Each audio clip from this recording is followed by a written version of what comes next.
One. Go ahead. Hello everyone, how are you? Thank you so much for coming to our channel to watch this session. My name is Ashaba Faridah. I'm the founder and CEO of Bambino Life Foundation, an organization that promotes girl child education and also caters for the well-being of children. So today we have our guest, Abbie, and she's going to briefly introduce herself. Welcome, Abbie. Thank you for being with us today. Can you briefly tell us about yourself? Certainly. Hello, Ashaba, and thank you so much for asking me to be here today. My name is Abbie Newman. I'm the CEO of Mission Kids Child Advocacy Center, located in Montgomery County, Pennsylvania, in the United States. We're located, if anybody knows the city of Philadelphia, very close to Philadelphia, just outside of it. My professional background is that I started as a registered nurse, and I specialized in pediatrics for many years before I went to law school. I practiced as a lawyer for a long time, and then I was asked to become involved with child advocacy. Montgomery County, where I live, is a population of about 800,000 people. And the reason to have a child advocacy center is that when a child reports being abused, whether sexually or serious physical abuse, if they're taken to and they have to talk to the police or and then a prosecutor, and then a social worker, and then a doctor, and each time they go, they have to retell their story over and over again. The child doesn't feel like they're being believed, and the child is being re-traumatized each time they have to relive these experiences.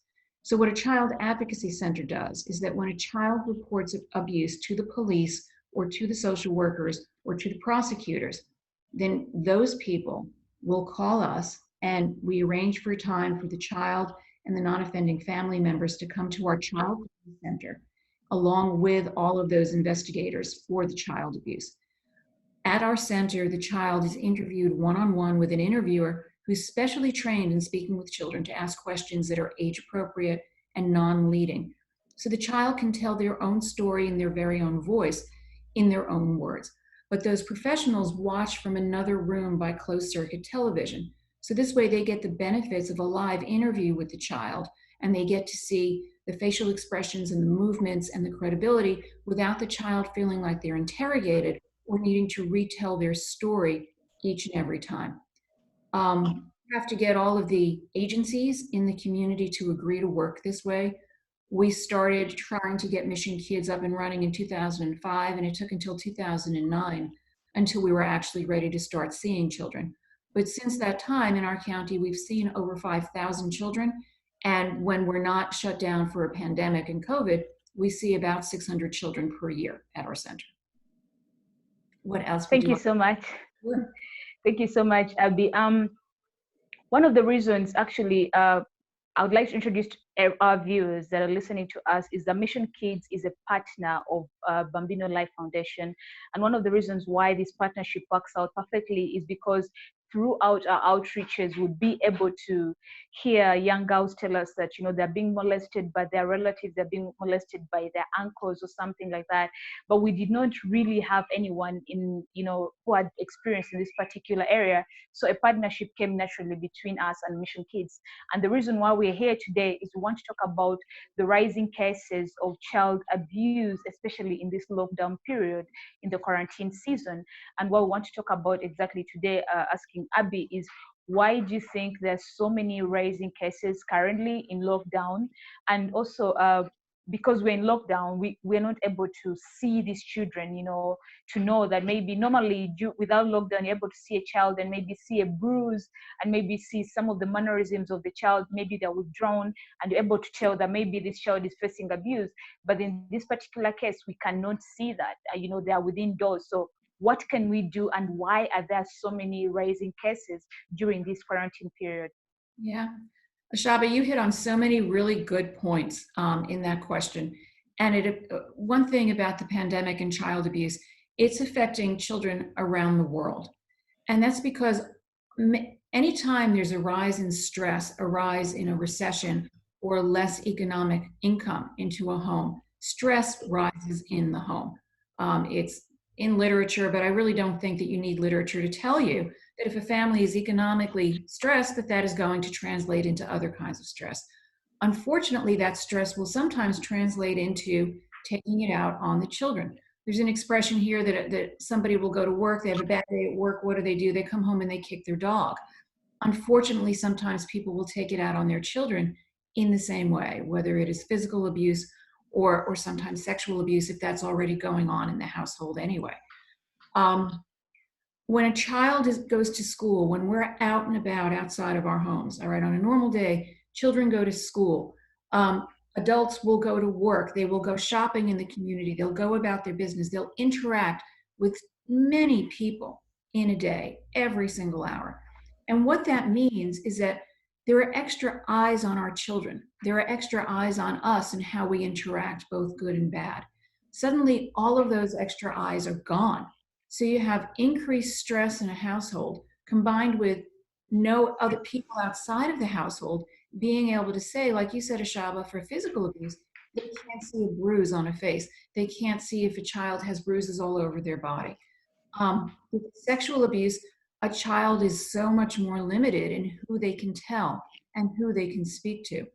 So across the United States, calls to our child abuse hotline are down by 50%. You were telling me earlier that calls to the police in Uganda to report child abuse are increased. Is that what you said? That they're up actually? Yeah, not really. I mean, some of the cases are not reported, but some of the cases that are reported, it may take time for the police to actually reach the particular area, but also not even to cut you off from what you're saying is that we also have a problem whereby even if a child is going to report or if someone reports, they are not going to necessarily come all the way wherever they're coming from just for a single child. They only come out for extreme cases, and most of those cases a child has already lost their life, or maybe, you know, they've broken a leg or something. Extreme cases, which is very, very sad. Yeah, well, that's really hard. That's really tough. And so I think it's important in these times when we do see our neighbors, all right, if we're close enough, if we live near enough to our neighbors, that we hear them, that we keep an extra eye out when we can on our children, that we report abuse, we report it if we think that something is happening and a child is in danger. It may be that even just by reporting that you're stopping somebody, you're making them rethink what they're doing if they might be concerned that somebody might actually call the police or say, you can't do that. I think that it's up to all of us where we can, especially now where everybody is locked in and not going about their normal movements, to intervene where we can and to contact others. Contact other family members if you know them, of the people who you think might be abusing a child. Okay, thank you for that. And one of the things that I've also figured out, or what I've noticed actually in this particular period, and what I've been seeing in the news, is that you find children scared to report, because if, say, it's really extreme and a child is going to maybe call the police or report on their particular, maybe a family member or a parent or something like that, they're scared that they're going to be kicked out of the house and they will not have anything to eat or anything to drink, and no one will be able to come, you know, to their rescue. So you find children enduring this physical form of abuse because they do not have any other option. And it's actually really sad, because even the system here, I don't want to lie about it, is that even if a child is being mistreated and, you know, you bring in police, after police, the child does not really have where to stay, and no one is going to look after your child. If maybe the mother is in prison, you know, everyone is going to now blame the child, who is the victim, but they're going to be like, oh, you brought it upon yourself, you reported, you did this and this. So you find it so hard because children cannot report these cases, and even adults or neighbors are scared to do this, because if I call the police on my neighbor, then I'm the bad person, you know. So how do we overcome that block whereby you look beyond, you know, my neighbor hating me, you look beyond this person hating me and doing the right thing? That's a lot, and it's hard. It can be done though, and it has to start with everybody. There has to come to a point where people will say, this is not okay, and we're not going to accept this anymore. People have to start speaking out if they see a child being hurt, if they see a neighbor being hurt, and saying, that's not okay. And if somebody yells back at you, how can you do this? You mind your own business. This has nothing to do with you. People have to have the courage, and it's hard, but people, more than one person, has to have the courage to stand up and say, no, it's not okay. And it is my business, because that is a defenseless child that you are hurting. That child cannot stop, that can't stand up to you. And if a child needs a place to go because they've reported abuse or somebody has reported abuse and they can't stay in the house any longer because it's too dangerous or too hard for them, relatives, close friends, and neighbors have to stand up and help that child. Take that child out of that situation. You can't kidnap a child, obviously, but if a mother is on board with it, if her boyfriend is the abuser, yes, take my child and keep him or her safe. People have to be willing to stand up and do that. There has to be discussion in the community, at the community level, between neighbors, between community members, and with the police department, to tell the police, we don't want this. We want you to help us. That's your job, and that's why you're here. And hopefully there are members in that police force who will agree and who will help community members to stand up for these children. And the same for social workers to say, this is not okay. I'm going to find a way to help that child with whatever the resources are in the communities. And then at the community level, to get your prosecutor involved for your district or your area and talk to their office and say, we're not okay with this. We need you to help us stop this. You are law enforcement too. What can you do to help us? What can we do to help you help us? And that's the way that partnerships are formed, because it has to come from a community level. All aspects of a community have got to band together and say, this is not okay with us. Treating our children this way is not okay with us, and we're going to stop it. It's long, it's hard, but you can do it. Yes.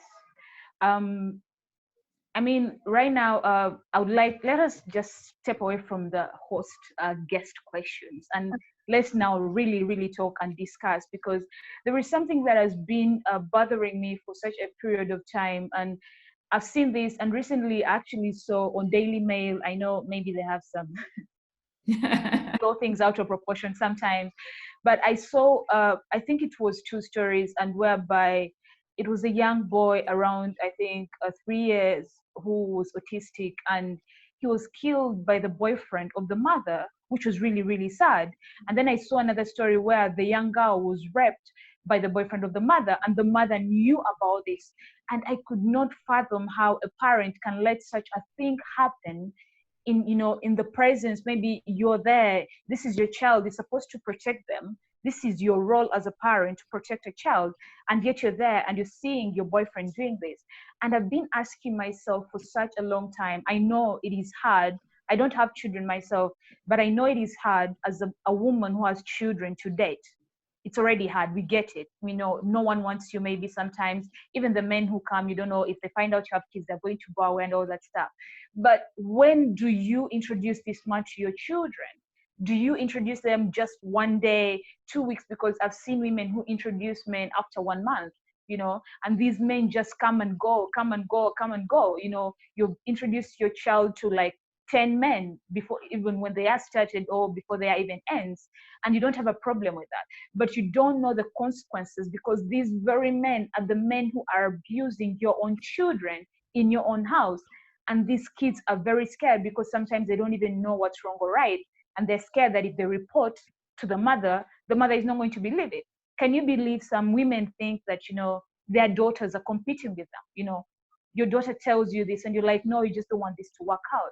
So when do you think it is the right time for, I know this is, you're not a dating, you're not a dating, you're not a dating counselor or something, but I really feel that this is something that should be talked about, because so many children have lost their lives in this way. So when do you think someone or a partner, when should you introduce a partner or boyfriend or girlfriend to your children? What are the steps you should take to know that this person is not going to abuse my children? As a parent, what are some of those steps?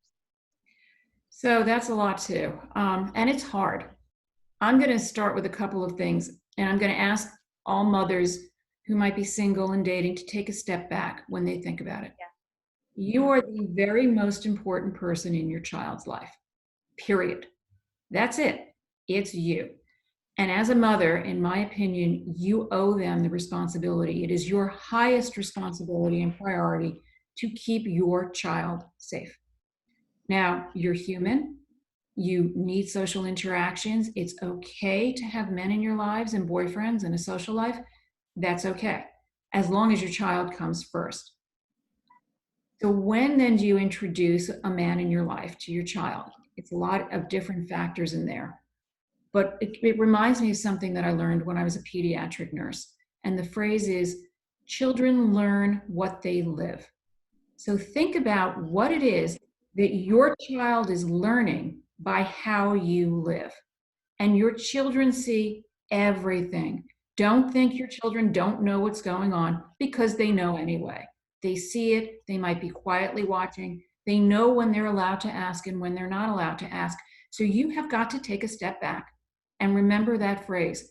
Children learn what they live. What is it that your child is living through you? If you have a lot of different men that you decide to date and go out with, there's no judgment here. You have to know yourself. If that happens often, then my thought is, you need to not introduce every one of those men to your children, because you just don't know those men well enough. You just can't know somebody that well in a short amount of time. And since it's your child, you should always err on the side of caution. If you're not sure about whether or not to introduce somebody, if you don't know them that well, don't introduce them. And that should be a pretty good benchmark for your person that you're dating anyway. If they give you pushback about not meeting your child and not understanding that that child is your first priority, I'm going to suggest that maybe you should question whether this man should be in your life or should stay in your life, and certainly whether you should introduce that man into your child's life. It's also dependent upon age. Young children may form attachments easier than older children do. Do you really want your young children to become attached to a lot of different men that are coming in and out of your life? And even if you think you're in love after a month, we know a month just isn't that long of a time. Do you want your child getting attached and then you're in that relationship for 6 months or a year, and then that man leaves again? So again, children learn what they live. What is your child living through you, and what are they learning? And in terms of why women sometimes don't see that, I'm going to suggest as well, I'm not a psychologist. I do not treat people with that disclaimer. But you need to ask yourself, what is it in your head and in your background? What we do know about with abuse is that it can be generational.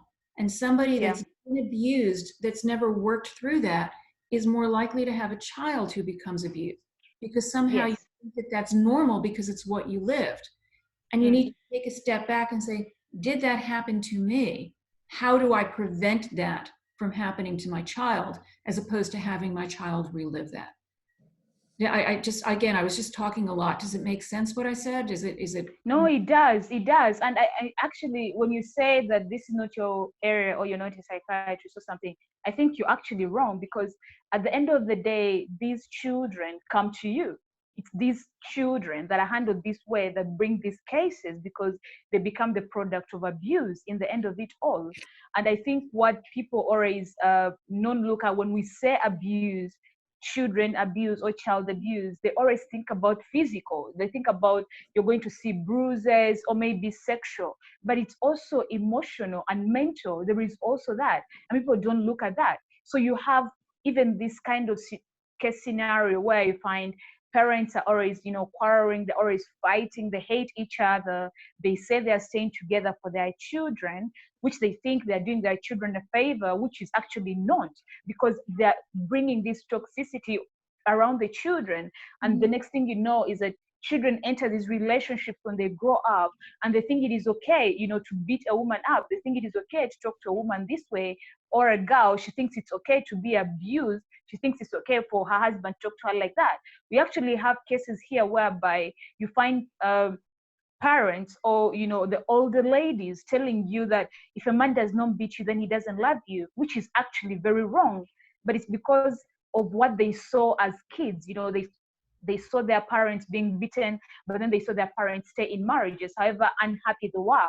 So I feel like it goes beyond just physical and sexual. There is also the mental part of it, whereby you're breeding this kind of energy around the child that you don't know. You think you're doing it for them, but you're actually not doing it for them, and it messes up their lives when they grow up, because they learn to take in things that they shouldn't have taken in if they had grown up in a stable home. I mean, I think it's better. I think I had somewhere, or Dr. Phil said something, that it's better to be separated but in a happy home than being together and in a toxic environment. Yeah, so I think actually, yeah, you can expand on that, because I've seen this happen so many times. Parents are so unhappy, but then they stay together and they say it's because of the children, but they don't know, their impact and how it's going to affect the lives of the children in the future. Yeah. Children learn what they live. So if that's what they're living, that's what they're learning. And it's so much harder to break it later on as an adult, as opposed to just living it right the first time. And it doesn't have to be dependent upon money. It's dependent, like you say, about, does the child feel safe? Does the child feel secure? And somebody who needs to be beaten to show love, I'm not hearing safety or security in the same sentence with the word beating. And again, I'm not a psychologist, but just as a person, I don't hear those words going together. True. And women, we have to stand up. There is so much inequity in all societies still. We have to support each other. Women are famous for not supporting each other. Women must support each other. We have to believe each other, and we have to believe our children. If a child comes to you and says, I am being sexually touched, and they're not going to use those words, but whatever words they are, so that what you're hearing from that child is that somebody is doing something sexual to them. Children generally, by and large, almost never lie about those things. They don't have the words for those things. They don't know how to express those things, and they don't make it up in their minds. That's not something that somebody, if a child is doing imaginative play, they're not going to have imaginative play about being sexually touched unless something has happened to them. So if a child comes and talks about that, you have to listen to them. Either something has happened to them, or they've been exposed to pornography, which they shouldn't be, or they've seen something that they shouldn't have seen. And I think that it's not uncommon that adults don't want to believe children when they say that. Because if you're not a child abuser, it's such a terrible thing to hear. It's such an awful, ugly thing to hear, that it's easier for us as an adult to say, the child made that up. They're not telling the truth. Especially if they're talking about a boyfriend or a family member. We know in the United States that sexual... Or a husband, because the thing is that a woman is going to think in that, but you'd rather ignore it so that you stay with the love of your life, rather than acknowledge what the child is saying. So you think if you acknowledge it, then this marriage that you've built up is going to crumble, or the person you love is going to leave you. But I feel like your child should always come first in this particular situation. Yeah. I think in every situation, your child has to come first. That is just my opinion. Your child must always come first. Just remember, you are the person for your child. You, the mother, as a mother, they should always just come first. And I know that that's hard sometimes, because again, mothers are people too. I do have children. I have 3 adult women who are my daughters. And it's hard sometimes. We're people too. We have our own wants and needs. And sometimes they conflict with what's best for our children. But when we have children, when we take that on, it's our job then. That's the role that we've taken on as their mother, to protect them. By and large, more than anything else, to protect them and to love them. So those are just my feelings. That's not in my role as Mission Kids CEO either, but just yeah. So, Abbie, I wanted to ask something. Since the topic at hand has been during lockdown, and we are not forgetting this, so I'm thinking about a particular situation where maybe a child is being abused, but they are unable to report to the police, or they do not have the means to report to the police. How best can they protect themselves in this particular, situation? Or if maybe there is a mother or anyone who is there out there, how best can they protect this particular child in this period, as the wait for authorities, or before the authorities even listen to them? What are the precautions they can take for their protection? That's so hard. It has to go back to what I was saying at the beginning. Everybody has to act as a community and say, this is not okay. And while we're waiting for the police, I'm going to help you. Can you think about a safe place? Can you think about a safe person for you to contact? I know it's very hard while everybody is in lockdown. That makes it much harder. And the problem is that it makes it easier for the abuser, because they know that everybody is in lockdown, and they know that it's hard for you to leave the house or to take your children someplace. And they know that it's hard for the child to go someplace. But try to think as best you can. Can you think about a person that can help you? A person that can help your child? A place that maybe you can send your child to that's safe to wait until the authorities can get there? And I think that that's it. It's got to be a community response, and community members helping community members. If you were to go out with your child to try to take them someplace safe, and the police were to stop you, and you explained it to the police, would it be believed, or is that a problem as well? You asking? Yeah. Honestly, I've seen some of the cases here, and especially in regards to child abuse or even sexual abuse, and how the police has handled them. And honestly, it's not fair, and also it's not a conducive environment, because I've had situations whereby even if a child is raped, they have to keep going and they have to go through these tests. It's traumatizing, and in the end, even the child just decides, this is not worth it. I'm saying maybe teenagers or something, they say this is not worth it, and they just, because the humiliation they have to go through, showing up to the police station, repeating their stories to over like 10 people, it becomes traumatizing. So most of the cases do not even make it to the police. And I know that there's some organizations that are handling child abuse cases. And like we have I know there is one that handles child brides. Like if someone is going to marry off a child, you can call them and then they can help and everything like that. But generally, in terms of police or maybe centers that have been put there, we do not have many. And also being believed, the story to be believable is not that much.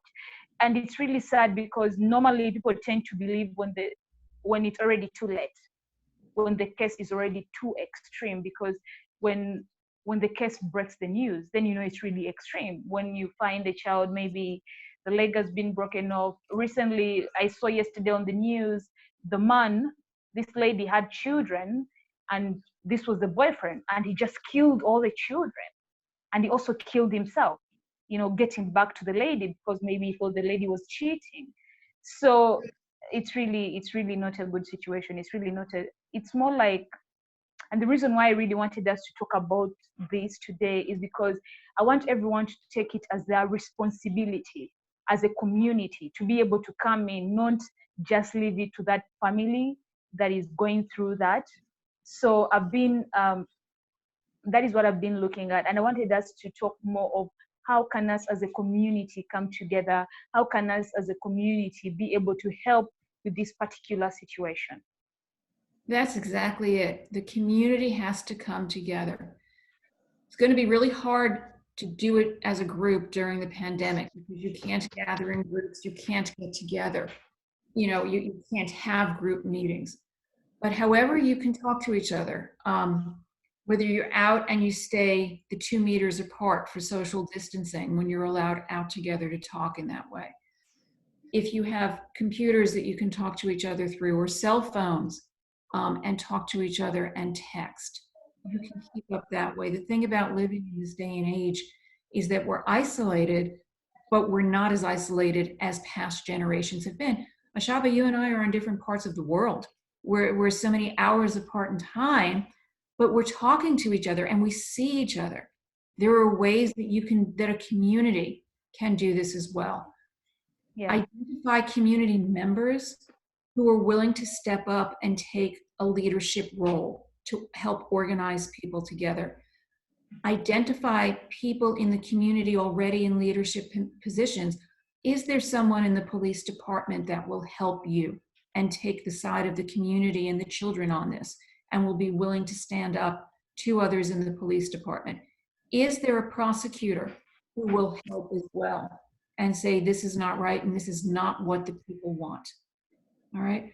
Are there professionals who will stand up? The phrase, it takes a village.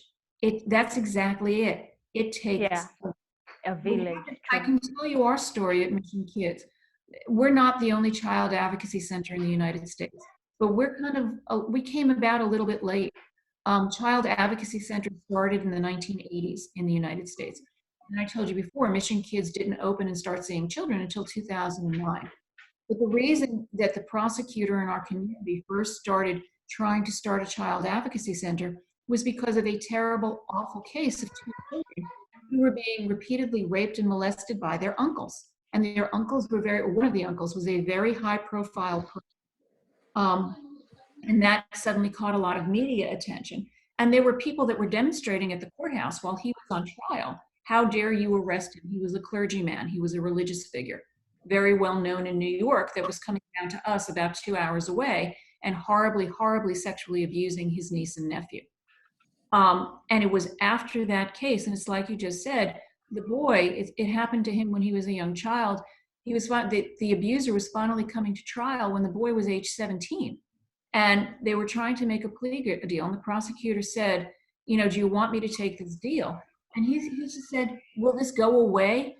Can I finally be done with this? If so, then just take the plea and make this go away. This system is horrible.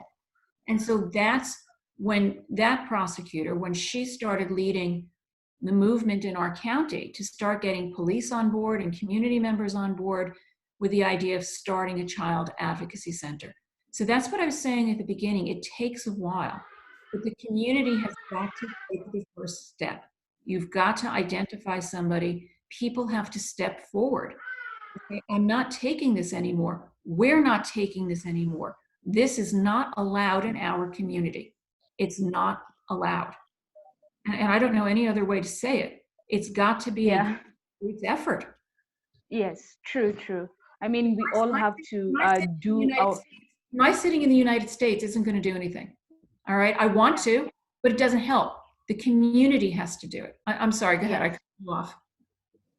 No, I was saying you're very right, because I feel like each and every one of us has a role to play, and each and every one of us has to come forward, and because the children are our future. And if we think back when we were young, if something horrible happened to us and no one would listen to us, where would we be now? Where would we be? So we have to think about that and put that into consideration and realize that us as ourselves, we have to come forward. We have to be the good neighbor and see if your child next door is being, molested or being abused. You have to be the good teacher and see if a child is being bullied. You have to be a good, because you have to think about your own child. If it were your own child going through this, would you want someone to help them? Would you want someone to come forward and be able to rescue them? So you do the same thing, and you pay it forward and be the good citizen that you're supposed to be, or a good humanitarian, and be able to reach out. And then also another thing that I wanted to tackle today is that in the African culture, I don't know whether you know about this, we have this thing whereby they say, if you spare the rod, you spoil the child. I myself, I grew up being beaten. If I did something that I was not supposed to do, my mother would occasionally, spank me, with a stick or something like that. And it's still going around. We have so many parents doing that to their children, where they get to spank them so that the child, like I said, the proverb says, if you spare the rod and spoil the child. So I want to know, when do you think is too far? Because this is something that is not going to go away. It's not going to be eliminated. Parents are not going to stop beating their children. It's going to be there. But when is too far? When do you think they have taken it too far? And when has it gone beyond just a simple discipline to now real abuse? When do they cross that line? Children learn what they live. Are you going to teach your child to be a violent adult human being? Because if you are being violent to them, then that's what they're living. And if children learn what they live, and you are, as a parent or in the household, they are continuously being beaten and hurt and injured, they are learning and living violence. And again, I'm not a psychologist, but it seems to me that that's how they're going to grow up thinking is normal. And if they grow up thinking that's normal, that's how they're going to behave as adults to each other and to their own children. So in terms of discipline, I think anything that leaves a mark is too far. That is my own personal opinion. If sometimes a child gets out of control, a young child, and you want to swat their bottom with your hand, just a swat, I want to show this. That's it. Not a beating, never a closed fist, never with anything in your hand, no object. And for older children, I'm not sure that there's ever any reason to be physically violent with them. I don't believe that that's going to make a difference on an older child. Older children are able to reason. They're able to understand. Oh, you took that sweet out of the kitchen, and it wasn't for you. We were saving that. You were hungry. Now you took that food out of the rest of our mouths. How do you feel about that? Don't you feel terrible? I'm hungry now, and I'm your mother, and I'm not going to eat. I would think that that type of reasoning is going to be much more impactful, because they can understand. Again, the short answer to your question is never a closed fist, never anything, no object in, and nothing that ever leaves a mark. Just my opinion. Yeah, I know we're going to have some African parents looking, and because of course we have different cultures in the Western world and then the African world, but I would definitely recommend that I feel like anything that is going to leave a bruise on a child, or anything that is going to bring out blood, or that is going to break skin, I feel like that is too much. And I feel like with that, you've actually crossed over to now that is mistreatment. So I feel like before your child, if you're breaking their skin, if you're drawing blood, if you're leaving large bruises, what lesson are you teaching your child? I don't think the lesson is actually whatever it was that they did that was wrong. And that's not to say that they're not wrong, because they probably were, and they're probably making you crazy, but that's not okay. It's not okay. I'm sorry, I didn't mean to cut you off. It is not ever okay. No, I know. No, it's fine. Don't be sorry. No, it's fine. You're really right, because I think it's not okay. Anything that brings, any kind of trauma to this child, and the child to be actually scared, when they see you, they're actually scared of you. I think it is not right. So I think you're right. So when it comes to crossing that line, anything that you're going to do, I feel like you should first evaluate how you're feeling. If you're really, really angry, then I feel like you should not punish your child in that particular state, because you can do something that you regret later. So I think it's always better to come back when you're calm, and then you've settled down, and then you can be able to, maybe if you want to slap a child or something, be able to talk about it, whatever way. No one is going to tell you how to raise your child.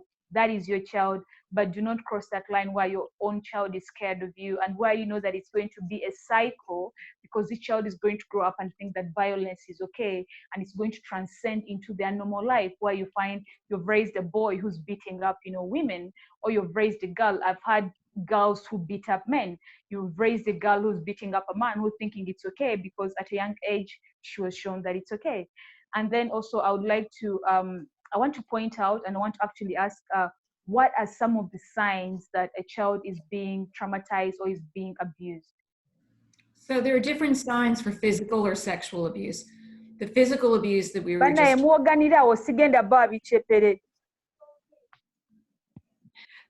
Hello?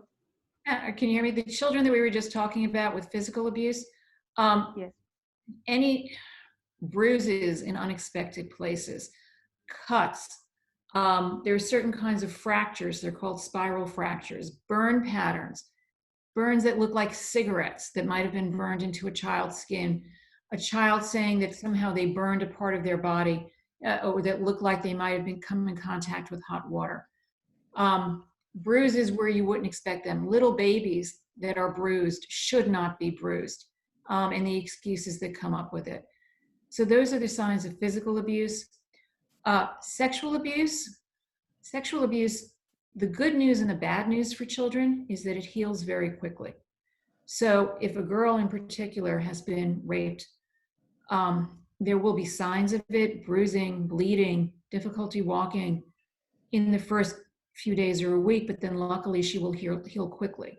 But the outside heals, the inside does not heal. And so what will happen is that a child that might be outgoing and friendly and happy suddenly becomes withdrawn and sad. A child that was a very good student may suddenly not become a good student and just start failing in school. Their personality changes. They may go back to wetting the bed at night if that's not something that they've ever done. And sometimes there's nothing you can see, but the child is still hurting internally. And so it's so important that you listen. If a child says to you, he did this, he touched this, that you believe them. Because if you shut them down, they may never tell it to anybody again. And those internal scars, they don't go away. Listen to our children. Listen to your children. That's the most important thing I can say. Listen to them and believe them. And also, I think I've noticed this, that sometimes, of course, the people who do the abusing, especially the sexual abuse, are really, really smart. And sometimes, they cover their traces. So you find they tell the child, do not tell this to mommy, or do not tell this to anyone. This is our little secret.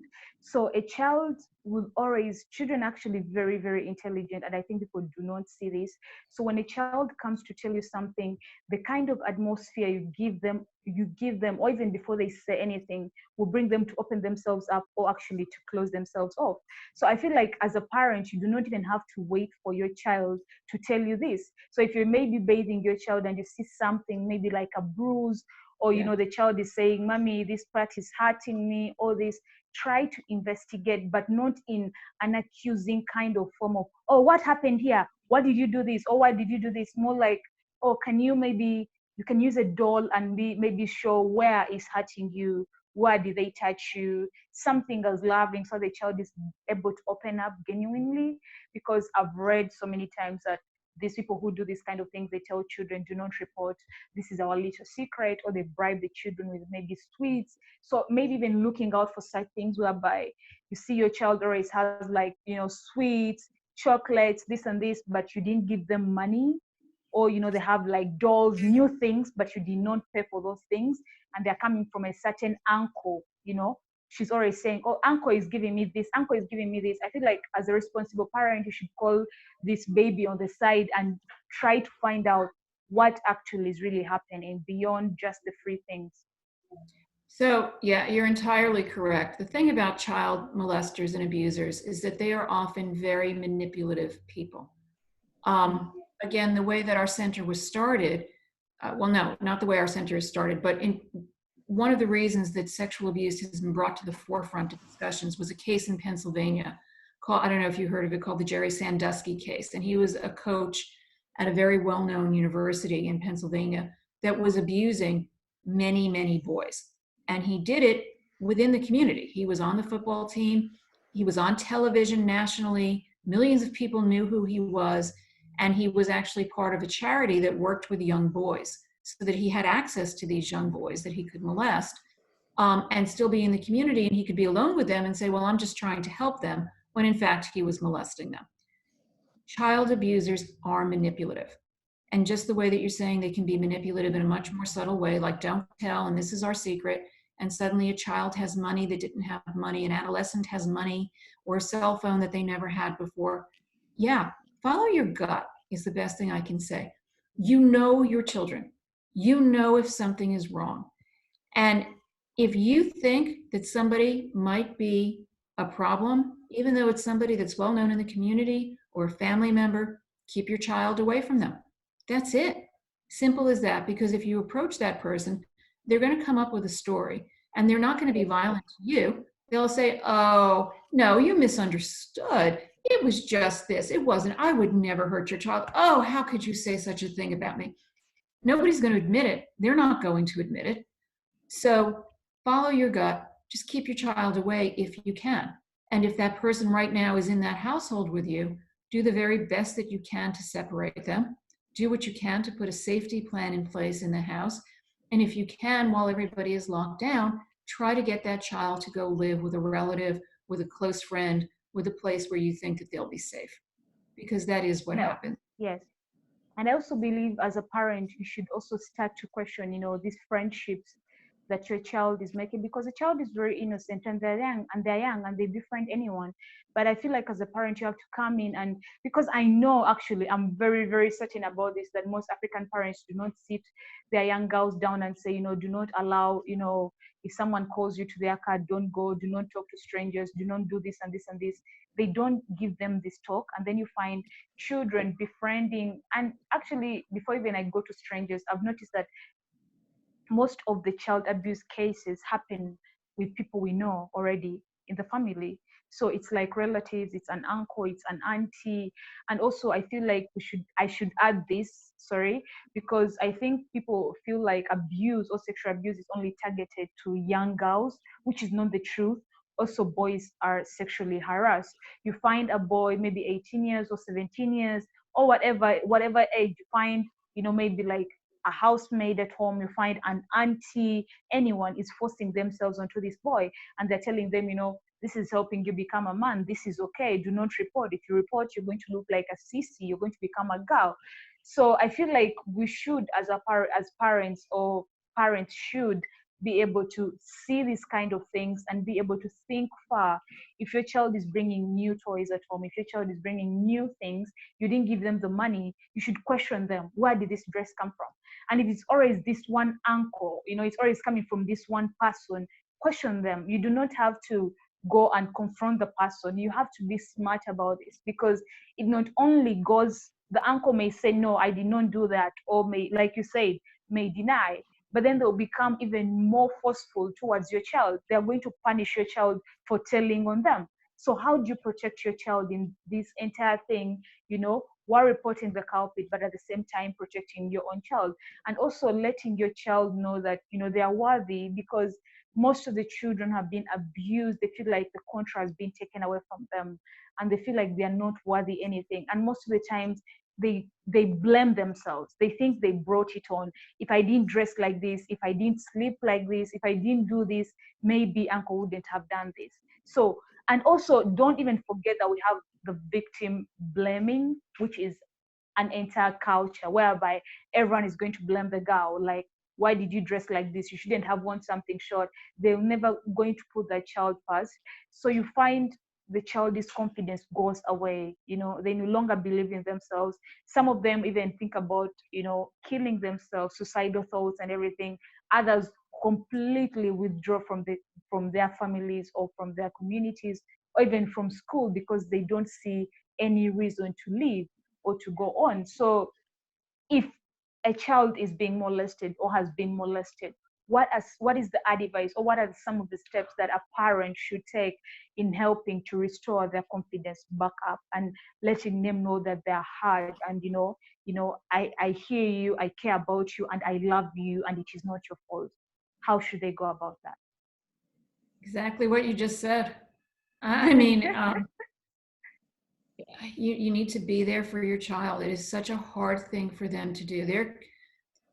If the child abuser is somebody in your family, which in the U.S. it is 50% of the time, and over 90% of the time in the U.S., and I believe in Uganda as well, the child in the family knows the abuser. They're not strangers, by and large. They're people you know, and they manipulate. And especially if it's a family member, or if it's a community member like the coach that I was telling you about in Pennsylvania, they're going to say to the child, who's going to believe you? Nobody's going to believe you against me. And if it's a family member, they're going to say, oh, I'm your mother's father. I'm your grandfather. If you tell about me, you're going to hurt her. How badly is she going to feel? And she's going to blame you, and she's going to hate you, and she's going to think you're ugly, and she's going to think you're ugly inside. That's exactly what you just said. You just have to reassure them as much as possible. You didn't do this. He did it. You didn't ask for it. He did it. And just keep loving them and be there for them. If there are any counselors for them to talk to who can help to reinforce that, and just continuously make them feel good about themselves. I love you. I care about you. This wasn't your fault. I don't think you're ugly. You're still beautiful. You've always been beautiful. It's not your fault. It's very, very hard. But you just have to keep there. You just have to be there. That is true. And anyone who's listening or is still listening in, as an organization, me and Abbie have been talking for the past year about starting up something together, because I saw what we're doing and I really, really loved it. And I feel like we would be able to do so much more here together, especially in Uganda. And we have been talking about a partnership for such a long time. And one of the things that we have been looking at, actually, when I think about it, is that it gives me hope, because we want you to have a center whereby if a child has been molested, if a child has been traumatized, they can be able to get their confidence back up. They can be able to take control back to themselves. And we have been looking at so many ways on how we can do it, have a center whereby if you brought your child, or if you brought your cousin or sister, whoever, or who had gone through molestation or abuse, we're able to offer them that, safe haven where they're able to feel comfortable and be able to share their story, but above that, be able to feel like they've taken that control back. I can't emphasize the control thing, and anyone who's listening to me, I want you to know this, that when a child is raped or when a child goes through sexual abuse, they'll never ever feel like they're in control of their body again. Some of them will scrub themselves, they'll clean themselves, because they'll hate their body so much that they'll feel like their body betrayed them. They'll feel like they're dirty. So they want to gain back that control back to themselves and feel like, okay, you know what? I'm in charge of my body. And we wanted to do something, and we are still working on it. It's not something that is going to happen overnight, but this gives me so much hope, because I feel like we can do it. I feel like we can be able to help and, be able to hear these children who want to tell their stories and listen to them, not from a point of authority where we are, interrogating them, not from a point of victim blaming, not from a point of family where we are saying you're breaking down the family, just a neutral listening ear that is going to hear what they have to say and be able to comfort them in this particular period. So you pray for us. We are still doing this. It will happen. Abbie, you wanted to say something? Yeah, it will happen, first of all. And if somebody is telling you, if a child or adolescent girl is telling you that something happened to them, they're trusting you. So if they are trusting you with that secret, by your being there, you asked me before what to do. Your being there and listening to them and believing them is such a big first step for that girl or boy to heal. We see that all the time at Mission Kids, that a child will come in with their parent, and it doesn't matter the age, and they're just kind of hunched over and they're not talking, they're quiet, and then they go and they do the interview and they tell that story and they share that secret with the interviewer.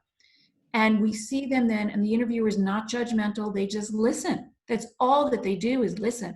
And they know that there are other people listening to the interview. But then when they leave and they go back out to that parent, you can see that they've suddenly straightened up and that they feel better about themselves because they've gotten rid of that secret. Think about it. This is something that we all know. If you're holding on to this terrible secret, it eats you up inside. This is the worst secret imaginable that a child or an adolescent can be holding. So if they are trusting you with that, don't betray their trust. Listen to them. Just listen. Don't judge. You just listen and just say, I'm here for you. It's okay. Yes. I'm here for you. You're okay. It's not you. Biggest thing you could do, and that will help. So yes, I want to start this center with you too, Ashaba, in Uganda, to have this place where they can come and be supported by the center in the community without going anyplace else. And I think that that's also a good way to help start community support, to give the community something to do and a place to rally around victims and to help the victims.